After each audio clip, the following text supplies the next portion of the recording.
So I wanted to start the panel by starting with our investors, Shen Tong and Brian Frank. Could you tell us a bit about when you first started investing in food and why you came to this space? So hi, I'm Brian Frank. I'm a food tech investor with FTW Ventures. We invest in early stage food and agricultural businesses. I like to call it from farm to table and beyond investing. And I started investing in this space about 2 years ago when I realized that there was a challenge with bringing food to market in the way that we've been doing in the past. We just came out of the 50s when we had chemically driven industrialized food, and people were going back to a more traditional way of thinking about food, that we wanted it healthy, natural, better nutrition. We were also running out of resources. So, we're in California, I come from California, we had a drought. And so that, has a huge impact on the Salinas Valley, which grows the majority of the produce that we eat here in America. And so when I looked at that, I looked at the fact that population is growing and there's rising rates in malnutrition overseas as well as in the US, and obesity and diabetes in the US. I said, we've got to be doing something different. And my background is in technology. So I've been 20 years an entrepreneur, and I said, well, science and technology has radically changed every other industry. Why not for food? And so that's what started me on this mission. And since 2 years ago, I've invested in 5 different companies that range from Square Roots, which is in vertical farming acceleration, all the way to Nomiku, which is home cooking, and cooking proteins perfectly every time. And then a lot of stuff in the middle there. And that's what kind of really got me started. Was there's a big mission. It's a huge market opportunity. Everybody eats, and we've got to fix some of the major problems that exist in the world. Yes, I'm Shen Tong. I founded 2 food accelerators. One is called FoodX. The other one focuses on later stage company called FoodFutureCo. We're on the second floor in the other hall. So I started 4 years ago, and I remember at Food Enterprise conferences in this very room. I think 3 years ago or something, but today by walking through the halls and looking at you, food is still the new black. It's still so happening, such a newness, such a groundswell. But I started, it's a very personal journey. I've been a lifetime foodie and not in the American sense. I grew up in China. I was a commie boy, but in the 70s, or also known as red diaper baby. But it's because of scares and culinary tradition. And then now I'm a father of 3 young children, and they were here last time 3 years ago. And you probably know this, whether you're children or not, or for yourself, that feeding people. I have to feed them because I have that responsibility. Without poison and with some decent flavor, it's really hard, even in New York City, even today. So I was part of a global fund that invested in accelerators, and I had a tech background, but my partners still take their children to Denny's. So that's how bad it is. So I'm always the one talking about, well, we probably should eat something not empty calorie, full of chemicals. So it sounds like a broken record. And eventually, we just said, well, why don't we do a food accelerator? I was a New York partner, and we were non-consensus funds, which means we can do our own things. That's how I get into the space. Founded the food, now 2 accelerators. So now I have we have 30 between the 2 accelerators. I have 38 companies.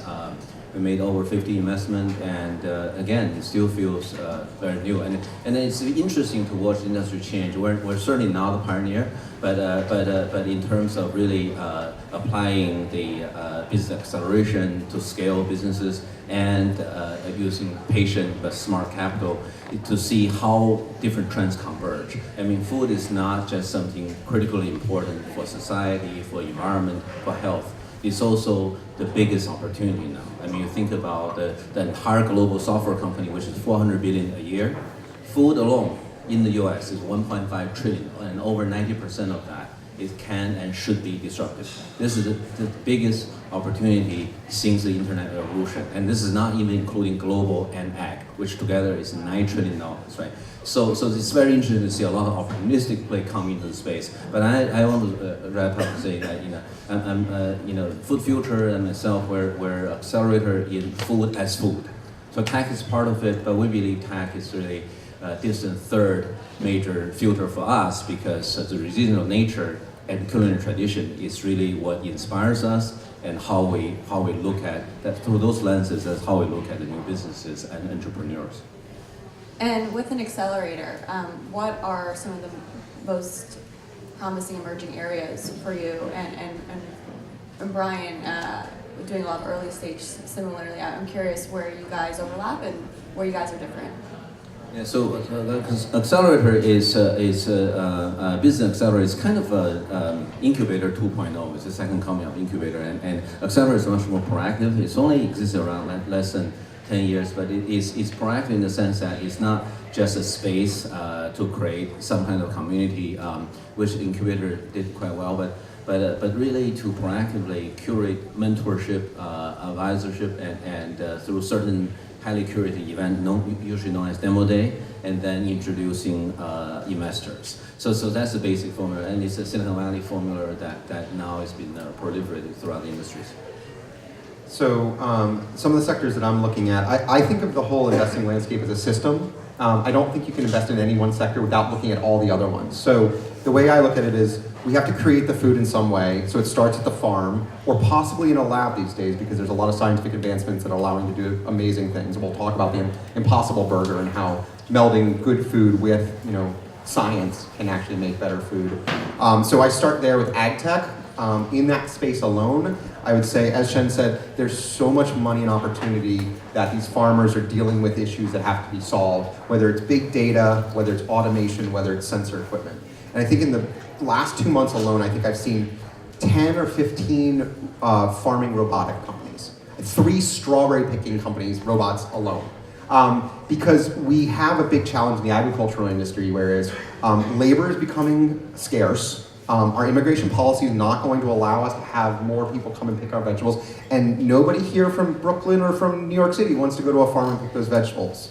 So we're going to need to get that product off the farm. We're going to need to get it into the channel. So I've been looking at a lot of automation and sensing equipment for farms. Then I talk about the infrastructure, the middle ground. Like once it gets made, it has to go somewhere, and there's logistics that go into that. So all of that supply chain is, as Shen said too, it's ripe for disruption. We have to figure out how we get product to market faster, easier, cheaper, and safely. And we'll talk about Nima, because I love what they're doing. They're allowing people to detect if there's allergens within the food. And so when things are going from the farm to someone's table, there's a lot of hands and things that could happen that could adulterate your food, whether it be pathogens or allergens. And we have the science, we've had the science to detect this stuff, it's just not been applied across the whole system. So when Chipotle has 24 illness outbreaks, it wipes $6 billion off their market potential. And that could have been avoided if they had the right systems, sensors, analytics, collection agencies involved in that process.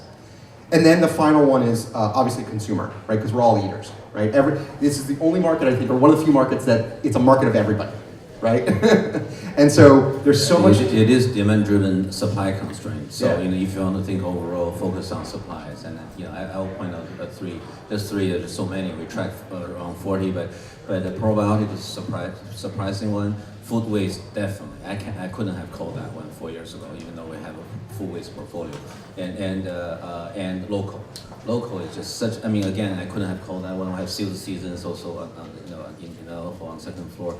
It's just local, also organic. 2 years ago. I mean, that's a good trend. Yeah, and food waste is where Shen and I overlap. From the technology side, Shen also does a lot of CPG stuff too, which is really, really good. Putting waste products back into market as other products, which is really essential. And I would say the last one, just to kind of close on that, the biggest trend I'm hearing right now on the consumer side is personalized nutrition, a personalized diet, because we all eat differently. It flabbergasts me that we all walk into a restaurant, we're all basically ordering the same things, when everybody's body here processes things differently, or you need different things along your journey as a human. Whether it's medical necessity or whether you're an athlete, you should be treating your body like it has a recipe that you're trying to follow, not just going to a restaurant and eat whatever you want, because that can have dire effects. Yeah, and along those lines, let's bring Sharon from Nima. Transparency and traceability, I think, is one of the most interesting areas of food tech right now. And can you talk about what you guys are doing and maybe show us a bit with the sensors you brought? Yeah, definitely. So my name is Sharon Morad. I head product at Nima. And what we have done is we've taken the first food sensor to the market. So we've developed our own technology that's chemistry-based to really empower people to know what's in their food. And the first thing that we focused on is gluten. Our two co-founders have to actively avoid gluten because for medical reasons. And for that, they were really frustrated. Every 1 out of 4 times, sometimes even more than that, going to restaurants, they would get sick, even though they ordered something that was supposed to be gluten-free. So it really is like rolling a Russian roulette and kind of leaving it up to someone else, and really wanted to bring that back to them. I have the device in my purse over there. I would encourage you to actually go check out our booth. Kyle is manning it downstairs on the first floor right when you walk in. And you can actually see it real time in your hands. But what you do is you take a little sample of the food. Let's say you ordered some gluten-free pizza. It's really supposed to be gluten-free. They tried really hard, but you know what? They forgot to change their gloves. They touched a surface that had a little bit of flour on it, and that got on your pizza. We'd be able to tell you, and we do detect for 20 parts per million, which is the FDA standard. So really, really powerful technology, and think of it really as a platform. We've started with gluten. We're launching Peanut Sensor this winter. It's a tool to help people who are actively avoiding peanuts. Is it in the bakery? Is it in the sauce that you're ordering? Really powerful. And so with that, to food transparency, our goal is really to bring transparency, kind of like what Brian said, all the way farm to table, actually all the way to the medical patient relationship. So right now the area we're focused in on is restaurants as well as packaged food, so at your home or while you're going out or traveling. But we can take this all the way to the basic food chain. So imagine a quinoa farmer, for example. Quinoa actually can get contaminated by wheat or gluten that's produced near it. If they could manage their produce or their actual grains right there and ensure that they really are selling something that's safe, we're already starting to build transparency from the ground up. Manufacturers, same thing. Let me test this lot and make sure that I'm selling you really truthfully what I said I am, the restaurant, and then all the way to the patient. So then as I have more data about what I'm consuming, I can then share that with my doctor as well. So that's how we think about it. And you guys have tree nuts and dairy also in the pipeline, which are, you know, if you think about allergies, those are probably the 4 really big ones right now, right? Exactly. Can you tell us about the online community you're building around this, and how, you know, I think that could be a really great roadmap for this in the future. Yeah, definitely. So we do have the Nima sensor, which is the actual device that's Bluetooth connected to your phone. So we have an app that you can search as well as contribute the information that you've discovered. So let's say I went to Pizza Delfina, is a really popular pizzeria in San Francisco where we live, and I ordered a gluten-free pizza, and they did a stellar job making me this gluten-free pizza. There's an actual quantitative data point of this food was tested for gluten-free, it was specified gluten-free, and you know what, the restaurant did a really good job, they were supportive. That information then gets inputted into the database where every person now that goes to San Francisco can search, I feel like eating pizza, is there gluten-free pizza around here? And they can discover that spot. Similarly, maybe there's, I don't know, Joe's Deli, per se, has a gluten-free bread, but you know what, he put it in the gluten toaster, and therefore I was able to detect that. They weren't having good practices. I can then share that information with the community. And so what we found is, imagine 1 in 100 people has celiac disease. So the likelihood of you knowing someone in San Francisco that is also celiac, that's also gluten-free, is pretty challenging. But if you're traveling to San Francisco, you can open the app and see, oh my gosh, look at all these restaurants all around me that are safe for me to eat. And you can really have a true experience. And through that, people are really sharing their experiences, sharing their knowledge about what's safe, what isn't safe. And with that, community is past just, you know, testing for food. It's what are best practices. How do I travel as a gluten-free individual to Southeast Asia? There are other protocols there. Soy sauce could be a culprit of that. So that's how we think about it. And it really is scaling something that's just one-to-one, but one-to-many ultimately. I mean, it's a Yelp essentially for allergies, right? Yep. And I can see this just becoming huge. Brad, as the executive chef of Saxon Parole, can you talk about, you know, first how technology like this, could be really important for a restaurant like yours?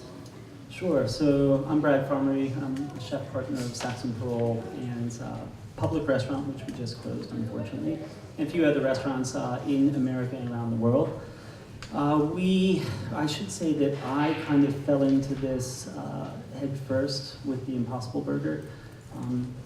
I think my thinking about food and about cooking has changed over the years, just like probably every chef.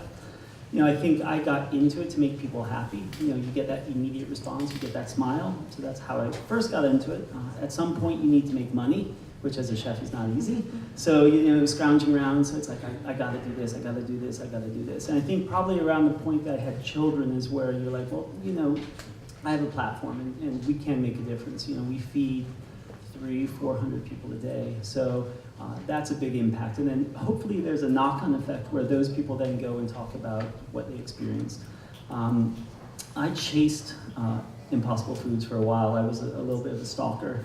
And I chased them when they really weren't ready to have this on the market. And so I was just a little too early. And thankfully they came back to me, having forgotten that I was the stalker. I think they came to me because I've developed some reputation for cooking meat. I think it was mostly offal and end bits and things that were going to be discarded, because for me that was 100% utilization, and that was making sure that there was no waste. And Impossible's mission, I shouldn't speak for them, but one of their missions is not to necessarily just feed vegetarians, but the point is to give people an alternative to meat. So if you're only speaking to the 7% of the population that's vegetarian, you're not really making that much of a difference. If you can convert the other 93%, simple math, you're going to do a hell of a lot better. So, so they brought me the Impossible meat, and to be honest, I was very prepared to hate on it because I tasted so many horrible veggie burgers that were like basically a truckload of beans stuck together with goo. So I was hoping it was going to be different, and it was. And as soon as I ate it, I literally knew that this was going to make a huge difference. When I met the founders, I literally felt like I had touched the future, and the things that they speak about and how they speak about providing food for the country and then the world is impressive, and it reminds you that as a chef, and eventually to consumers, that you really do have a voice as well, and you are casting votes with your dollars and how you're spending those dollars. So, I felt very lucky that they partnered with me. And, so tell us. That's the short version. Yeah. So tell us a bit about the early demand. Like you were telling me earlier that you were surprised by how much it just changed demand for the restaurant. Very much so. When we first had it, there was a huge spike of media attention around it, and so we had people driving in from Boston, from Philadelphia just for dinner, and then they would turn around and drive back, just because they wanted to taste the burger. And I think the best thing about it was they all walk away happy. And so that's an important thing. You can't change the world by giving them shit on the plate. It's gotta taste good. And so not only would those people come back, but they would bring someone with them. And so you could see that exponential change happening. It wasn't just changing one person, but they would bring someone and then they would bring somebody. And so, we had to limit it in the beginning because it was just crazy. And I didn't just want to be serving that. I have a whole menu of food that also tastes good. So we limited, but now we probably serve 25 or 30 every day. And quite often it's a couple that one will get our regular burger, one will get the Impossible Burger, kind of do halvesies, as we call it. And both walk away happy, because they're both amazing, delicious, satiation, amazing, delicious. But so, can you tell us a bit about how you're getting at it, but how chefs and restaurants can be a really great proving ground for some of these emerging technologies? Yeah, I think after our experience with Impossible, it sort of was the gateway drug into some of these accelerators, and I think it's a big community, but it's also a small community. A lot of people seem to know each other. So I want to sort of offer my services, if you can call it that, to try to help other companies. And so trying to mentor some of these companies, not necessarily for a financial benefit, but rising tides, all the boats will lift. And so if we can help from a flavor profile, because some of these products still have a way to go. They're made completely of algae, but they taste horrible. So, again, that's not going to make a change. And so if we can get to them at an early stage, I get to hang around with really smart people, and hopefully I give them feedback that's going to make them successful. Yeah, we have a joke in Silicon Valley that no product survives its first interaction with customers, right? And so, that's where, like, Impossible, it's like, they've gone through how many iterations now of this product, and they're still iterating, right? And that's the process, is they need people on the forefront of using the product and engaging with consumers. And so I tell all my companies, I'm like, get it out there. Like, let people try to play with it or use it, get the feedback, and iterate, right? Because big food doesn't do that, right? They take 2 years to get a product to market. They put it out there, it either succeeds or fails, and they've wasted millions of dollars doing that, right? And so it's good to have chefs like you that are like, look, I'll take a chance, and I know it's going to evolve. I know it's going to get better if I give the input and give feedback. And Brian, you were telling me a few days ago that, as an investor for you, the opportunity in terms of plant-based meat, alternatives like Impossible Foods or Beyond Meat, that's kind of sailed in terms of an ROI perspective. But cultured meat is where a lot of the great opportunity is. You're an advisor to Memphis Meats. So can you tell us a little bit about that? Yeah, so for those of you that don't know, Memphis Meats is one of the leading cultured meat companies on the market right now, or going to be coming to the market in the next several years. And again, this is very early science and very early product, so you don't be expected to walk into his restaurant and be able to eat a burger made of it yet. But like you said, the investment dollars in plant-based proteins are very, very big now. I mean, Impossible Foods alone raised $200 million to go take on cattle farming and meat production in the traditional sense and disrupt that billion-dollar industry. Beyond Meat, same thing. So plant-based meat is there. So the next wave that we're seeing is what's called cellular agriculture, which is the idea that these cells within a cow or within a fish or within a chicken replicate by a natural process. And the idea was, do we actually need the vessel of the cow or the fish to actually replicate those cells? And the reality is, no, you don't. You can actually culture those cells. And in fact, they've been doing this in science for a very long time now in trying to regrow heart tissue or tissue for natural bandages for people's skin. And so there's a gentleman in San Francisco, the San Francisco area, named Uma Valenti. And Uma was a cardiologist. And he said, I know how this technology works for growing heart cells, taking stem cells, putting them next to the heart cells, and they replicate just like their heart cells, and then you can repair hearts. He's like, if I could do that for beef cells, or for chicken cells, or for pork cells, I can grow that product without requiring the host animal. And it's slaughter-free, right? I don't need to kill an animal. I don't need to raise an animal to get the meat, right? So when you look at the resource consumption of a cow, right, for example, it's feed, it's water, it's medication, right? We're all worried about like the medications, the antibiotics getting into our food system. You have to put that all in to get the meat out. And that's a really inefficient system. So he's like, if I can make a much more efficient system to grow that cell and replicate that and then structure it so it is like meat, that could radically disrupt this. So it's very early days. He's created a meatball. He's created like a chicken nugget, a chicken strip, and a piece of duck doing it. And people have eaten it. And by the way, they've lived. So it's not Frankenfood. It's not Frankenfood. Or is it? The actual meat cells is exactly the same meat cells that you have in your burger today, just grown in a different manner. And so there's a number of companies doing this from Memphis Meats. There's a new one doing it in fish cells called Finless Foods.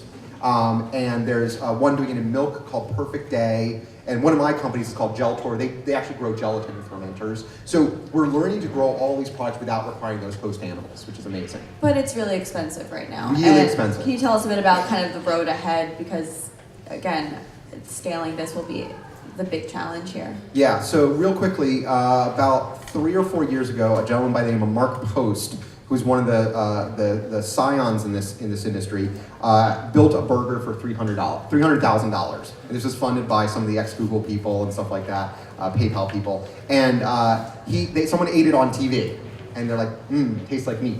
Wasn't really thrilled about it, but they said it tasted like meat.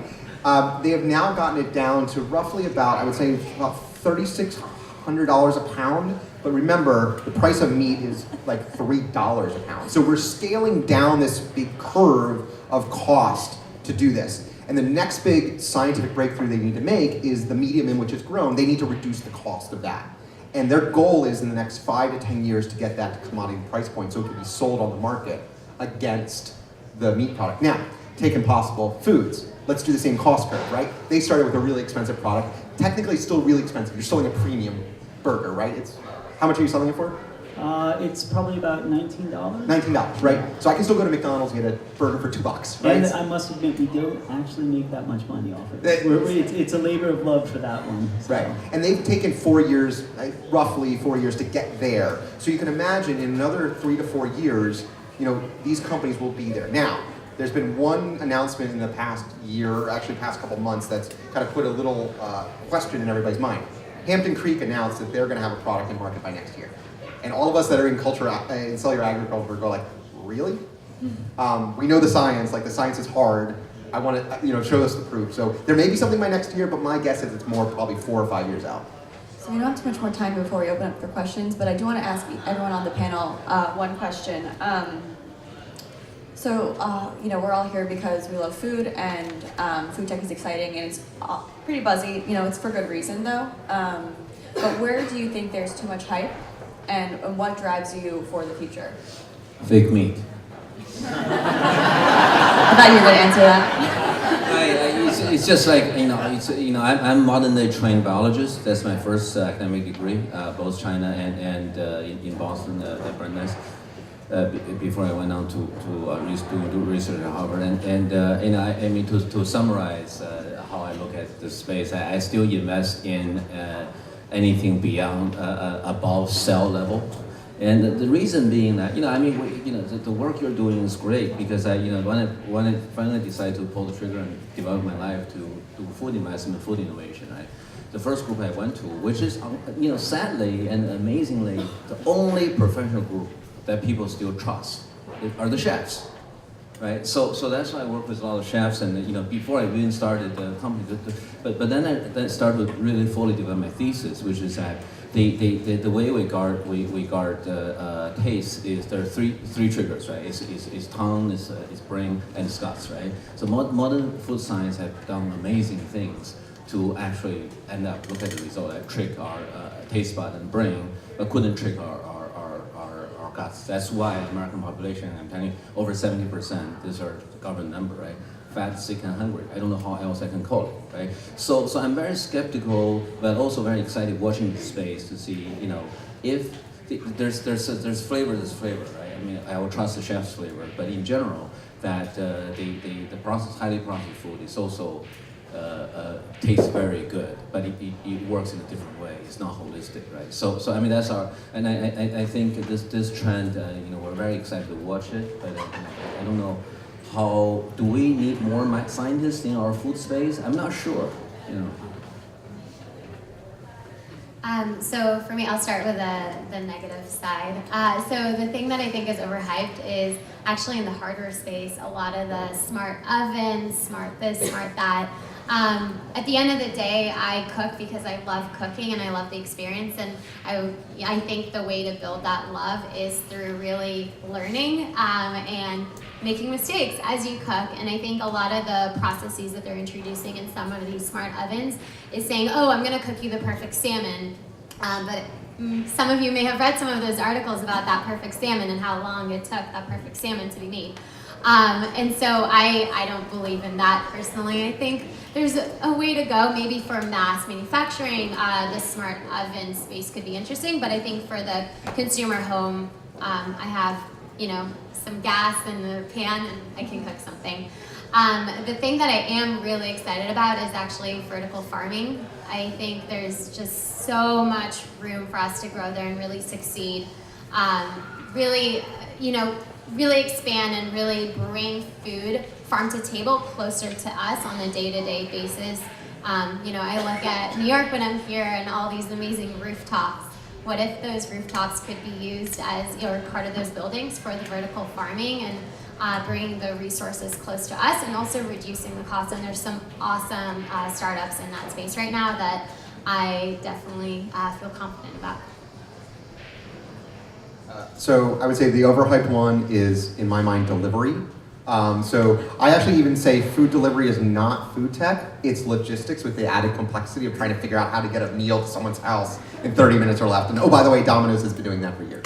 So, you know, I love my friends at all of their delivery companies in Silicon Valley and like the Zoom pizzas of the world that will get you now a pizza in 20 minutes because they cook it in a truck on the way to your house. I'm like, that's cool. It's really not changing a whole hell of a lot. You know, at the end of the day, I'm like, that's awesome. I like it. I use it, but it's not radically transforming things.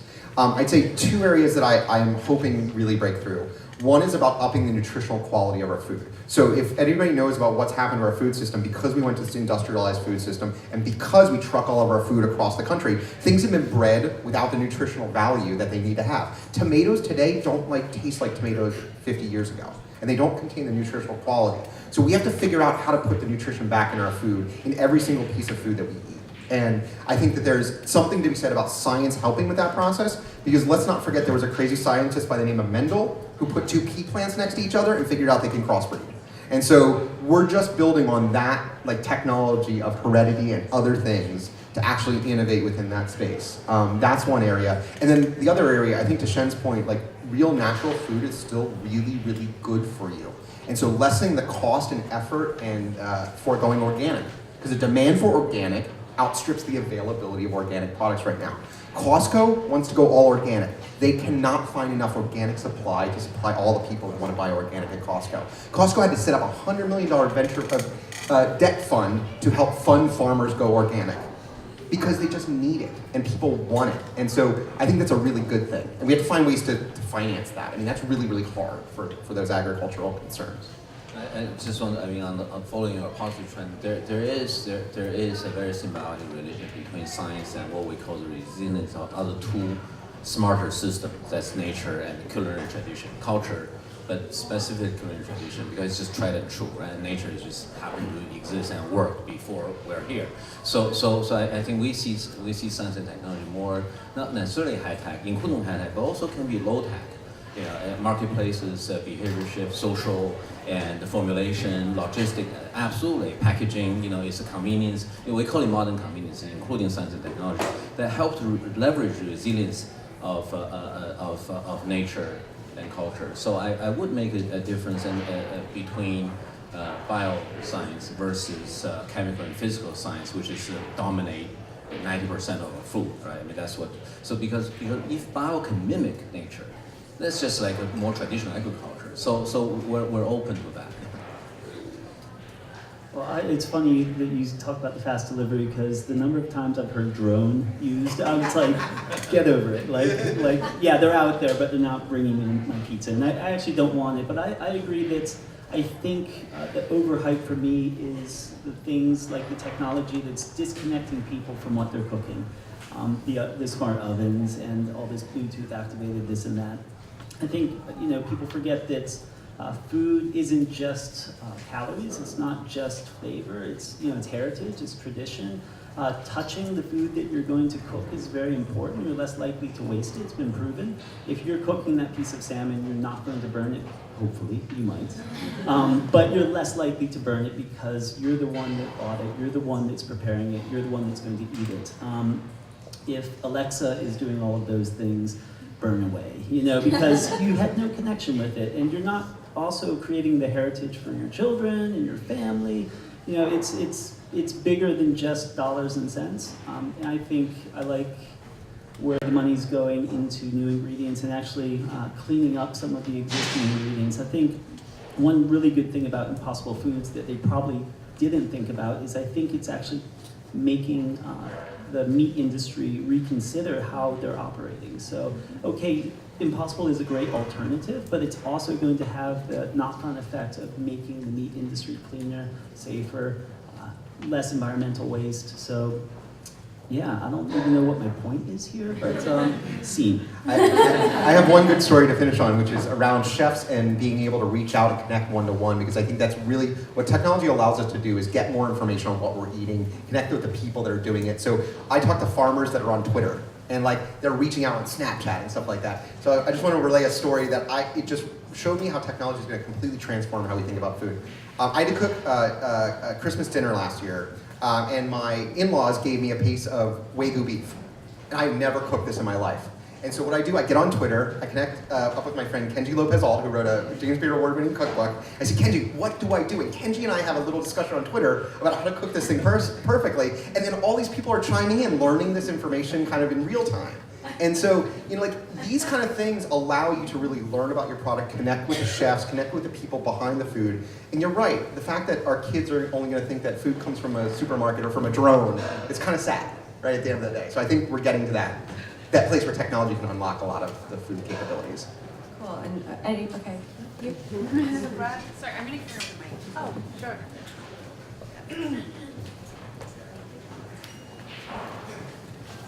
Brad, I'm so glad you're here. Actually, I saw Bill Gates sitting in front of me at the U.S. Open, so it's kind of cool what you're doing.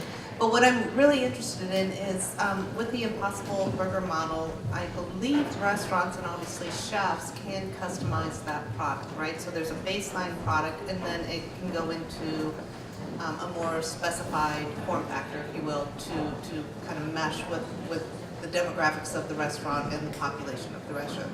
Can you talk to that a little bit? I mean, how many degrees of freedom do you have, and how does that work, please? Sure, thank you. I think in the beginning, Impossible was quite specific that they wanted everyone to serve a burger. The burger is the gateway drug into American culture, American stomachs. And they knew that if they could prove on that level, because everyone's eating a burger at some point, if they could prove on that level, then they've done a great job. And I think after that, they've kind of opened it up, and I've done tons of experimenting, meatballs, meatloaf, tacos. It's like, it's got a huge range of opportunity and uses, and I think they continue to make it better and better and have even more applications. So I think that what we're doing right now is just test driving, and by the time it comes to consumers, I think it's going to be perfect.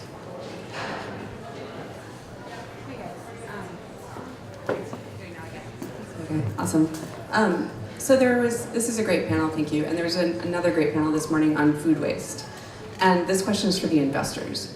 So I'm a food reporter for national publications, and as Chloe pointed out, there are certain topics that are sort of endlessly sexy to our editors, fake meat, soylent, yada yada.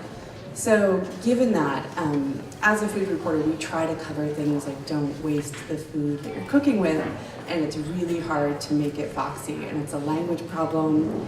And I would love to know, as investors, like how are you guys going to tackle, we're throwing 60 million tons of food into landfills every year. Like, how do we shift the language, and what are you going to do to help home cooks stop wasting food, even though it's more difficult to talk about it in an enticing way? Well, I'll take a stab at it. The answer is not that exciting because from where I sit, there's a few thousand applications, a couple of thousand at least a year that our teams go through, right? Every single area we look, and we track around 40 areas. Food waste is waste of food. There's 3 actually areas that I go into that if we have time. That is no difference. There's no shortage of solution. Actually, the holistic one is local circular economy, touching food, which will solve half of our problem. If we start to source and touch, and I know that's such a privileged Brooklyn conversation, right? How many people have the time to do that? But in terms of solution, there's those are the areas. But I do want to bring up 2 other areas. May not be a direct answer because we now general public know there's 35 to 40% of food wasted in Western industrial countries, right? So it's called food waste. But before that, there's food loss, which is next to the field. That's another 35%. So this is our perfect grown harvest food that doesn't get on the truck, right? And then before that, there's harvest loss, which is another third. So we're getting a 2/3 of 2/3 of 2/3. That's how wasteful the entire supply chain is. So there are low tech or anti tech solutions, not precision ag like the mainstream legacy industry, but how to enable smallholders. These are 500 million people out there in U.S. and in global South. 70% women. This is also a gender problem, right? How to enable them to live not like slaves and to feed themselves and save that first 2 pieces, the harvest loss, because they don't have enough adequate weather information, like a larger farm, so they don't know. I mean, 30% probability for them is life and death, right? And then next to the field, which is really supply logistic problem, the middleman makes all the money. So there's a systemic solutions and systemic problems throughout the supply chain. Yeah, so I'll echo that. I think the agricultural loss is huge. I think the distribution system loss is huge. So we've invested in a company called Spoiler Alert out of Boston that works with Cisco, the biggest food distributor in the country, to actually reclaim excess food and get it back into the channel as fast and easy as possible. So I love the distribution center because like you have 5 or 10 companies that run food distribution in the US. How do we stop them from doing that? And as one other very sophisticated investor in food said to me, he's like, if you took Exxon and you asked the president of Exxon, would he dump 30% of his product off his boats as they're traveling across the water? No, he wouldn't. So why are we letting our companies get away with doing that, right? Basically losing that. I think at the home, it's a very difficult challenge. Because one thing that is stopping home consumers or is causing this is our mislabeling of products. So if you look at what's going on in the government right now, they're trying to figure out what is Best Buy, what does expire by mean? Like these are all risk mitigation methods. They're not when you should use the product, right? And so everybody throws it out, and I've done it, and I'm sure you've all done it. You go, oh, it's expired, and I throw it out, and I go. I'm so glad you brought it back because government does not require that. The industry is doing The industry is doing it. for commercial purposes. That's not a consumer play, but it's a very important factor. But the government has to help solve for these things because we need to have that product in market. So as someone else said to me, it's like, do you remember what we used to do when we didn't have Best Buy or expiration dates? We actually smelled the milk. Like we actually tested it. Like yogurt doesn't go bad that often, right? You can keep it because it has these cultures and it keep it. So its education is one of the biggest things. And I think getting chefs and people that use food out there, like Dan Barber, I mean, I know you're friends with Dan. Dan does a wasted food dinner, right? That's amazing. Like finding the ways to use scraps or use these excess where things are almost, bad. But those are all process things. Technology on the side can only solve for things when we have data, we have actual technology we can put in place. So it has to be a little bit of both. A little bit of technology, a little bit of behavior, a little bit of knowledge has to go a long way in that industry. Well, imagine if we had a sensor at home that could tell us whether or not the food was expired. Actually, that's underdeveloped area. I don't want to give away a lot of tech, but there are digital noses now out there that will sniff and smell your refrigerator for things going bad. So there's a lot of tech coming to that space, but it's not there yet. Not there. Yes, hello. This question is for Shen and Brian again. Are there any parts throughout the entire food system that you think public or private blockchains could actually be a value add to the industry and not just fluff? That's a great question. It's a big topic right now. So it is in that traceability, transparency, and also risk mitigation and risk assessment. So 3 big areas. When for those of you that don't know what blockchain is, and I always like to do this because it's a very Silicon Valley thing to say blockchain and assume everybody knows what it is. Blockchain is basically this public or private ledger or record of what has happened to an object. And right now it's being used in finance to track things like Bitcoin, right? The food system is looking at ways of putting food product, when it gets picked at the farm or even pre-picked, onto this blockchain so everybody can inspect where it was. And the first set of big companies just announced a big consortium to do a blockchain for food, being run by Walmart. And it's being used for Chinese meat. So we in America have a real fear of Chinese products. And so we want to be able to trace and track where they came from, who's touched it, what's happened to it. So I as a consumer am assured that it was done in a responsible, sustainable practice.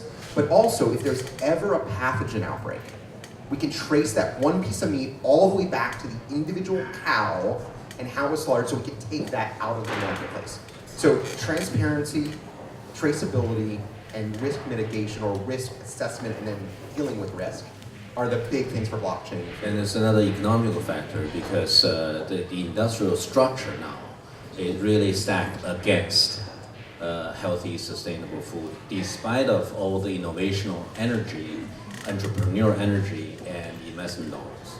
So the actual internal volume, the big trend is U.S. exporting food, Americans stop eating to the rest of the world. Any country barely lift itself out of poverty, the pride will be getting a McDonald's burger and Pepsi. Right? I mean, that's the bigger trend, where the counter trend, right? So when there is an alternative systemic platform like blockchain, you can disrupt the entire structure. So that's really the game changer. I think I have time for one more. Thank you.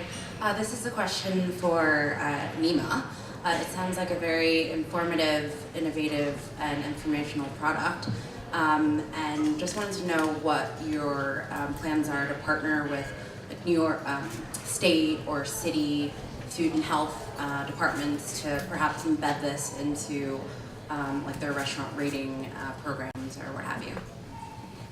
Great question. So right now we have not embedded ourselves with any government bodies, but you can imagine it's really bringing the power to the consumer. So every restaurant that has had a Nima test has a Nima score. So it's a score out of 5, and typically we say anything 3.5 and above is a good score. And so that's data that we're starting to generate there. But to your point, yeah, what if a restaurant is advertising itself as a safe place for people with varied food allergies or food restrictions?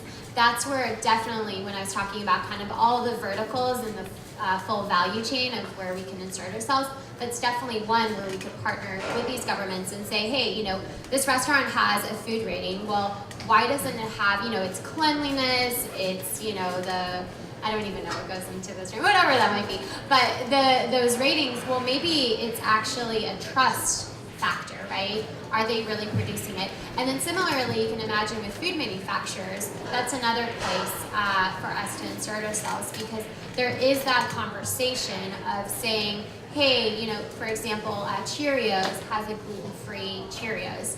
Unfortunately, there have been instances where people have gotten extremely ill eating gluten-free Cheerios. Guess what? There was human error, and there was gluten product placed in the gluten-free Cheerios, and that went out to consumers, and then consumers get really ill, then there's a recall. And so that's definitely a place where we can work both with the businesses as well as the industry to really both educate, but also create really transparency back to that whole conversation around the product. Thank you, guys. I'm gonna go try the Impossible Burger now.